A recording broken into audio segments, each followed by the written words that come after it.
एकदा बंड्याला संध्याकाळी कामावरून घरी जाताना रस्त्यात फॅमिली डॉक्टर भेटतात. डॉक्टर, काय म्हणताय? डोकेदुखी कशी आहे आता? माणूस, माहेरी गेली.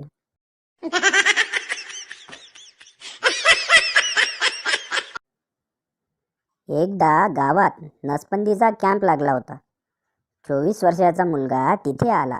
मुलगा, डॉक्टर, माझी नसबंदी करा. डॉक्टर, तुला किती मुले आहेत? मुलगा, माझं लग्न नाही झालंय.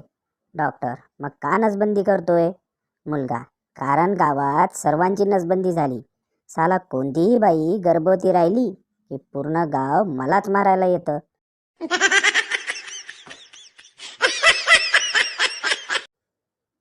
तीन मच्छर आपापसात बोलत होते.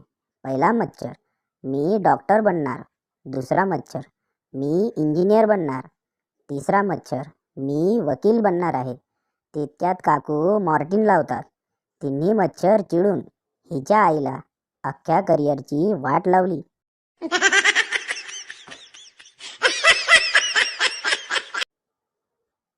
संताला आपला कुत्रा विकायचा होता आणि बंता त्याला विकत घेणार होता. बंता, हा कुत्रा विश्वासू तर आहे ना? संता, हो आहे ना. मी याला आतापर्यंत 3दा विकलेले आहे, पण तो एवढा विश्वासू आहे की प्रत्येक वेळी पुन्हा माझ्याजवळच परत येतो.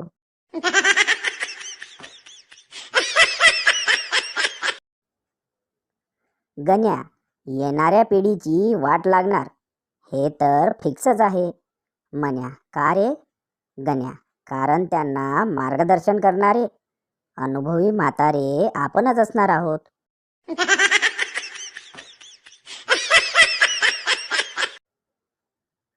टॉयलेटची चप्पल आणि सोशल मीडियावरचं प्रेम हे कधीच कोणा एकट्याच्या मालकीचं नसतं.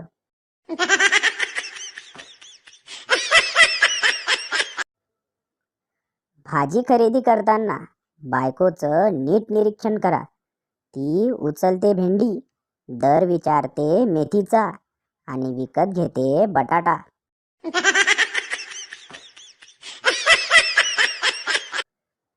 Railway station inquiry counter. गृहस्थ, काय हो, तुमच्या गाड्या जर नेहमीच उशिरा येतात तर हे वेळापत्रक का लावले आहे?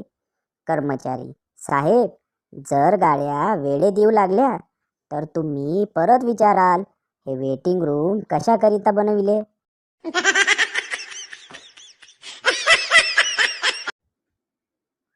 नवरा बायको एका उद्यानात बसले होते. तिथे 2 कुत्रेही बसले होते. एका कुत्र्याने दुसऱ्या कुत्र्याचे चुंबन घेतले. नवरा म्हणाला, जानू, तुझी हरकत नसेल तर मी पण.